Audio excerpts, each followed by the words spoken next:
Good afternoon, everybody. This is the American Supply Association's Mike Miazga, and I'd like to welcome you to our third ASA COVID-19 Distributor Town Hall meeting.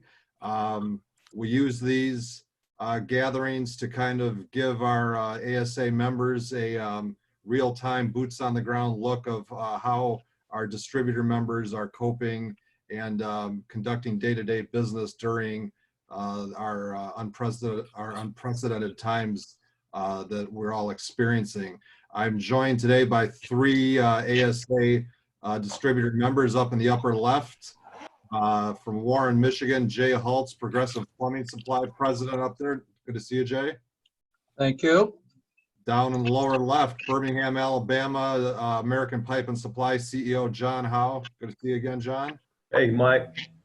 And down in the lower right, Chairman and CEO of First Supply, Madison, Wisconsin, Joe Poehling. Always good to see you, Joe. Hey, good to see all of you. All right. The question I've kind of been using to lead this all off, has anyone had an employee or come down with a virus or any kind of secondhand exposure to the virus? We have not. We've had secondhand a few close calls, but no one, thankfully, no one has contracted it yet. We've been fortunate that way too. We haven't had anybody directly here, but as Mike and I were talking, I surveyed 5 other Michigan distributors, and there were a couple that did. And so if I could I'll get a little plug in. Aetna Supply, Contractors Pipe and Supply, Advance, Plumbing and Heating Supply, Hodges, and R.A. Townsend, and all contributed to this. And Aetna had one employee that did get exposed. They took that crew, sent them home for 14 days, disinfected the building, and are back in business. And, go ahead. I'm sorry, Joe. Hodges Supply actually has completely shut down for 2 weeks. And actually, we've got 2 other wholesalers that have as well. Joe? Yep. Unfortunately, we're in the same boat that we have not. But we view it as not a matter of if we're going to get a positive, but when we're going to get a positive test. So one of the things that we have done is we've developed a company-wide rapid response team that has very specific actions that they will take at the location, as well as deploying a properly trained and outfitted team to actually deal with it. So we have not had to deploy it as of yet, but we are prepared in case or when that first case does come positive for us. Yeah, and Jay, thanks for pointing out. Jay did a little extra legwork on the side with his responses here today. He's going to be giving kind of a Michigan, local Detroit area, regional Michigan point of view from his chats with other nearby distributors in his Michigan region there. So that's a awesome added perspective here today. If we take a look at the last 7 to 10 days, 7 days ago, how was your company during this, during the pandemic? Now we're current day, 7 to 10 days later. What's changed for you guys specifically? I'll start out of Wisconsin, Minnesota, Iowa area. We're continuing on a pretty steady basis, but every day it seems to get a little bit slower each and every day. Typically this time of year in our part of the country, we see some pretty large sales volume growth. So we're structured for this level of business. So steady is fine, but it's certainly not normal for this time of year. As an independent distributor, I think we're more nimble. So we can react to what our vendor needs faster. So we're privately owned, so we can be flexible with the situations for our teammates, our people, and our customers. And so we're very also local. So we are very connected to our markets. And that's something that I think our vendors are looking for. Yeah, I think similar for us. I mean, we've seen a slight downtick in volume. I think compared to a lot of other businesses and a lot of other segments, we've been fortunate so far, and we haven't had any job sites shut down for any length of time. We did have a large automotive plant that's being built that is being delayed, slowed a little bit. All other projects in our markets are continuing on. Nothing's been canceled, which is good. So far, we've been fortunate. You know, we did finally get masks in, so we're asking our employees now to wear masks when they're in common areas. If they're in your office, it's fine to not wear a mask, but if you go out to the break room, restroom, warehouse employees are wearing a mask. And so as long as the CDC is recommending that, we'll continue. Hopefully not too long. Hopefully not into deep into the summer when it starts getting hot here. Well, unfortunately, Michigan's at the other end of the spectrum. Ours goes back a little more than 7 to 10 days. We March 16th, our governor shut down bars and restaurants, and then the executive order was on the 24th of March, which shut down all non-essential businesses, which included all construction, unless it was something related to, the healthcare, the provision of healthcare. So and this is pretty universal among the other 5 distributors.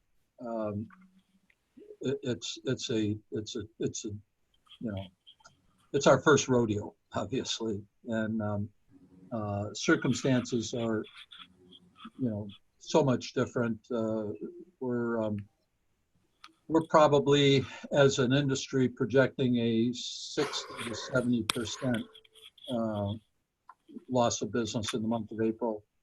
And right now our executive order expires May 1st, so we'll see what happens then.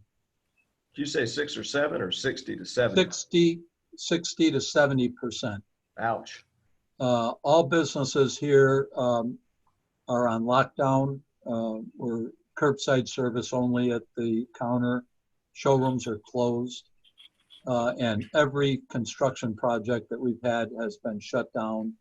And we've already gotten notice that some of the big projects, we had one in the news yesterday, which was a 39-story hotel and condo project, has already been scaled back. I'm sorry, 29-story has been scaled back to 15-story and no condos.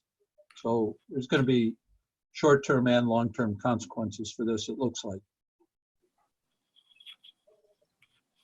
When did you guys first start planning for, I know I told the story yesterday on one of these that I did, that we were on the road at a buying group meeting in early March, and then we got home on a Friday, and by Tuesday we were, all heck had broken loose and we were working from home.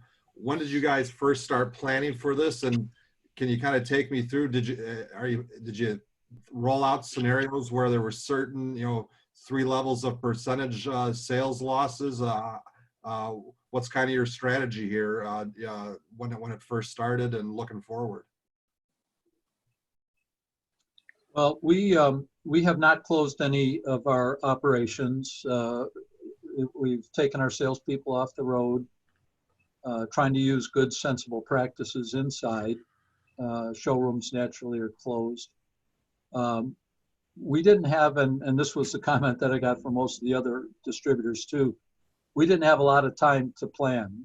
The executive order came out on March 24th, and it was effective that day or the next day.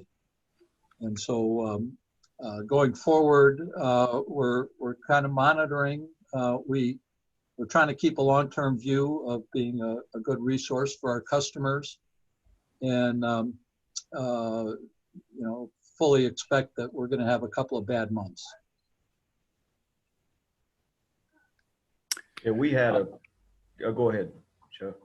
Yeah, not too much different. We did start the 1st of March with in our first task group. We have a separate task force that we do for any type of emergency or crisis. We developed that real early on. So we had some infrastructure that our board had really put in for us or had us put in to deal with situations like this. We never expected it to be this long or this steep, but certainly we started our work pretty much around the 1st of March.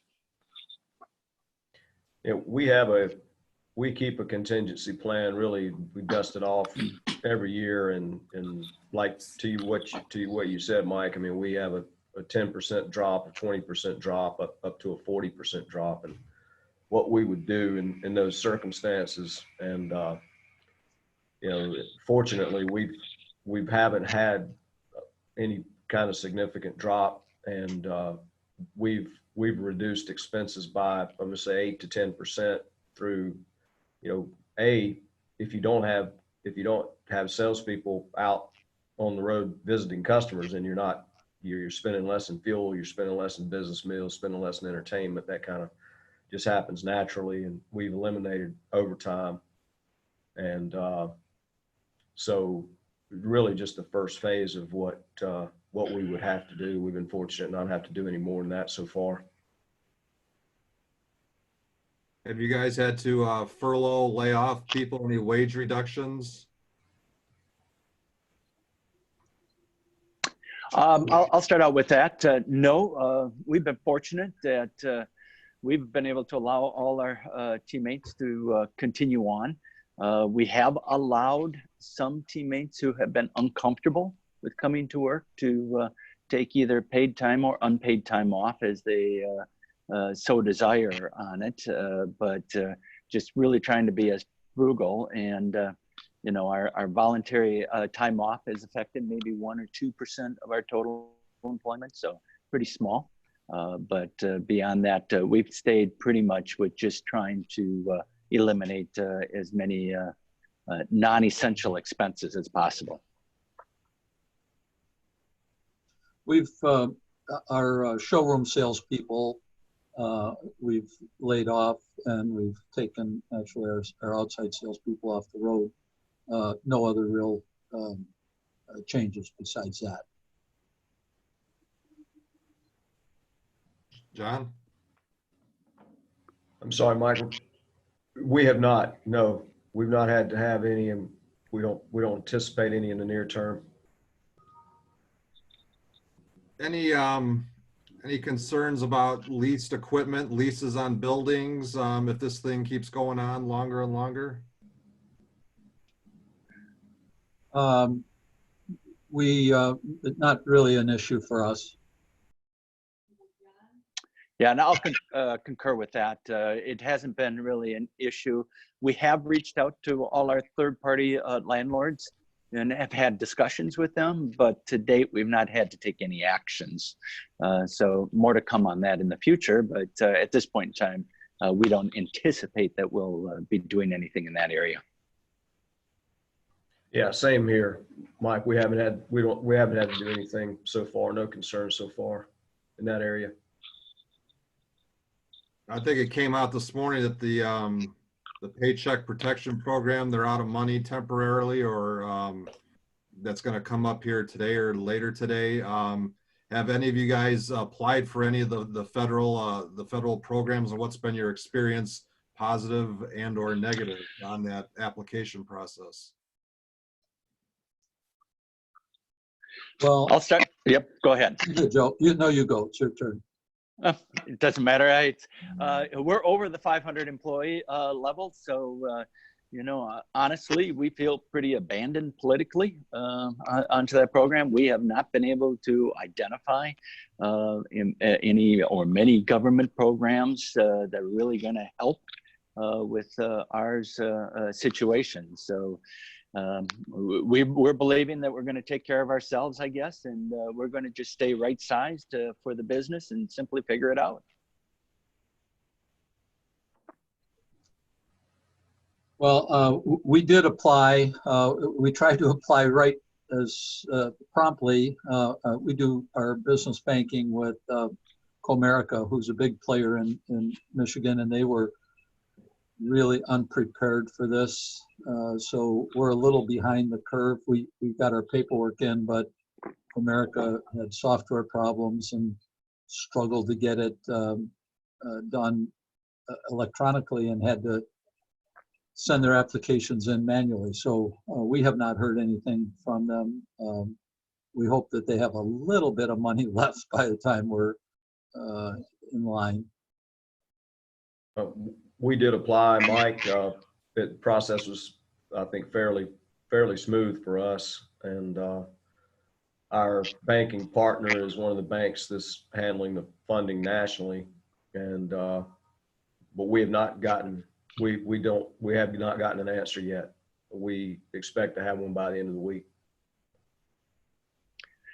Mike, one thing that we did do from our perspective, because we didn't qualify for any of them, we did put on some webinars for our customers.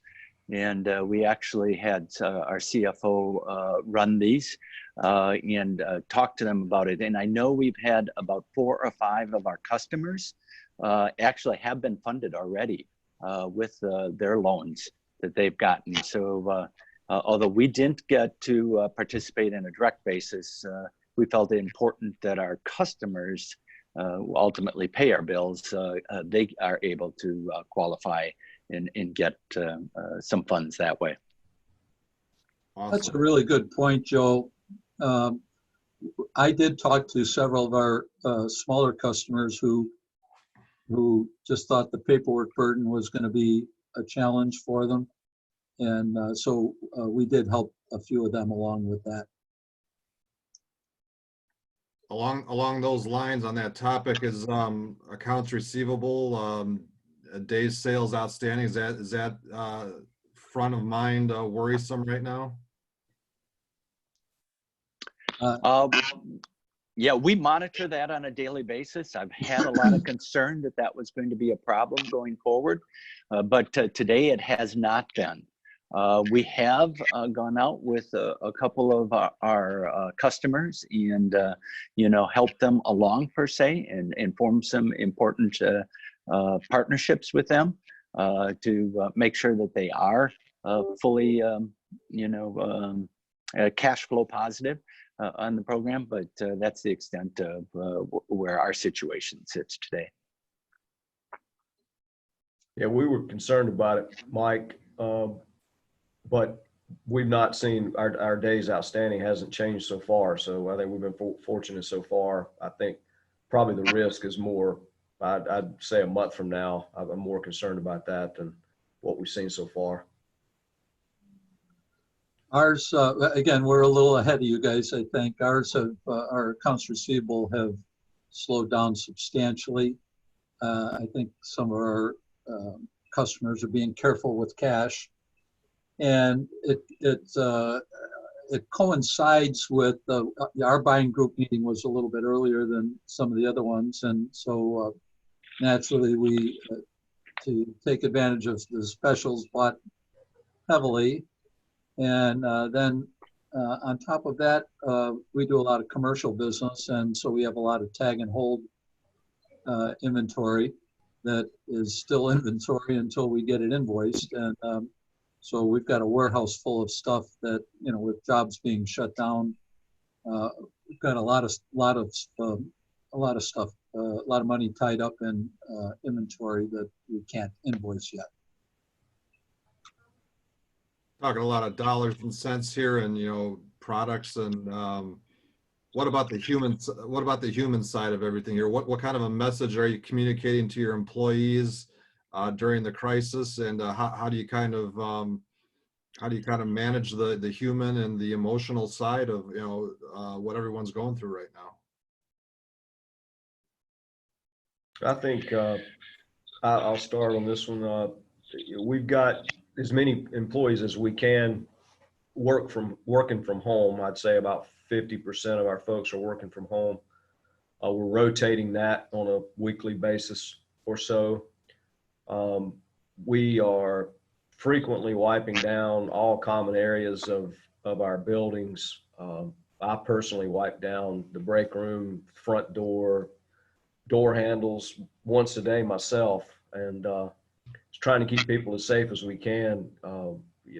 Limiting, asking folks to not be in common areas together any more than they have to be, and limiting the amount of people in the break room at a given time, et cetera.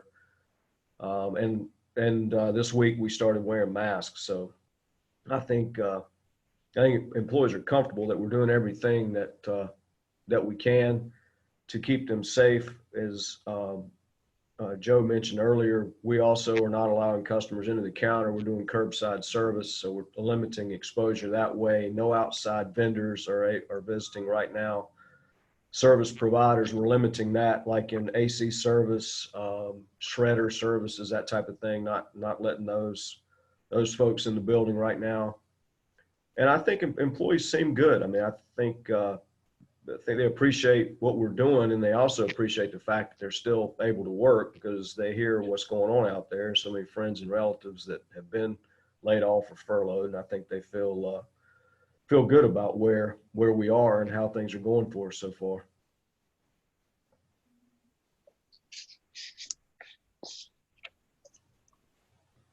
Joe, Jay? Yep, I'll go ahead. We're communicating every way possible that we possibly can put together. We have either a daily video or email that goes out to every employee every day on different aspects of this. We expect our leadership to be visible and walking around in the building when they are in the building. We do have right now around a third, I would say, of our employees that are working remotely or working from home. So we are set up to be able to handle up to 400 people in that way. But that's a different type of management. It's a different type of working. So we've actually put on some WebExes for our employees on how to effectively work from home and how to effectively manage a remote workforce. Those have been proving to be very effective for our teams. Certainly, we've had tons of Zoom meetings, and we're continuing on with our monthly newsletters and trying to even do some personal calls and notes to employees that to try and keep them connected is really our most important part. But probably the hardest thing that we've had is we, during this past 30 days, actually in the past 2 weeks, we had 2 really long-term employees retire from the business. These were planned retirements, and we had big events planned for them. And unfortunately, we simply had to cancel them and, forego that, which was hard for somebody who's worked for the company for 40 years, not being able to celebrate that with them. So, morale here is pretty good. Luckily, we don't have anybody that has gotten sick yet, and I agree with Joe. It's just a matter of time. So we want to be prepared for that. But what I've been happy about is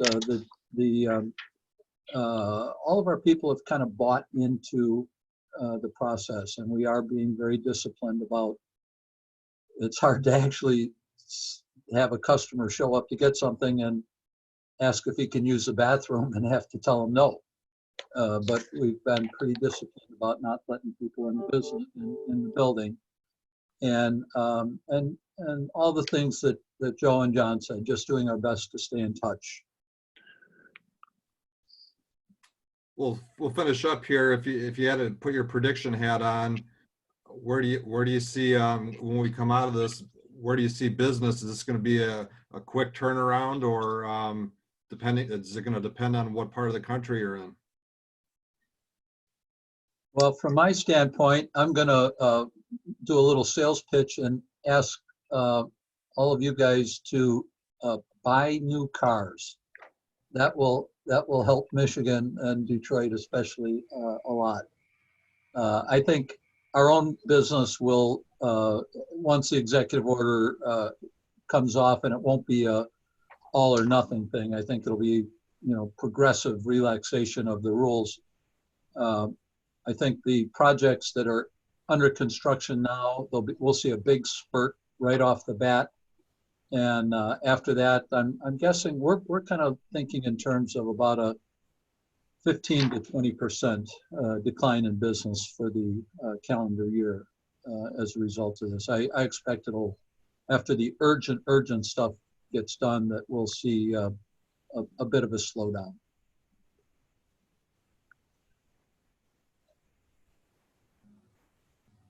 Yeah, I watched the economist, the ASA economist yesterday's presentation, and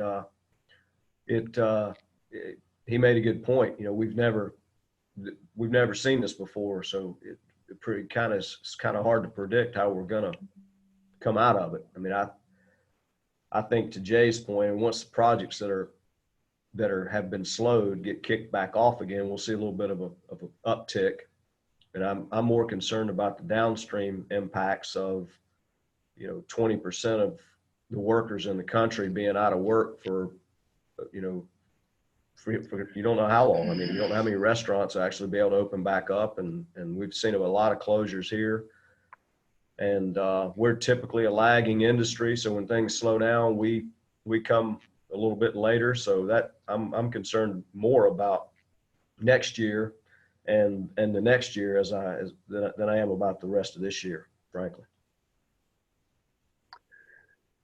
Yeah, I was recently talking to one of our manufacturers presidents, and he was giving the point that in every situation there's winners and losers, and you can be really looking at this in multiple different ways. But the winners are going to be those companies that are going to be closest to the customer when we all come out of this together. And so that's been a key focus for us, is to really be on the street and close to the customers. And so we're one of the winners when we come out of it. But overall, we're in the new normal, we think. Recovery is going to be different in different market segments. We do think the service work is going to be slower this year. Repair and remodel work, I think, will be pretty robust. I think people are going to be looking at their homes and want to do better than, with all the time that they're spending in it.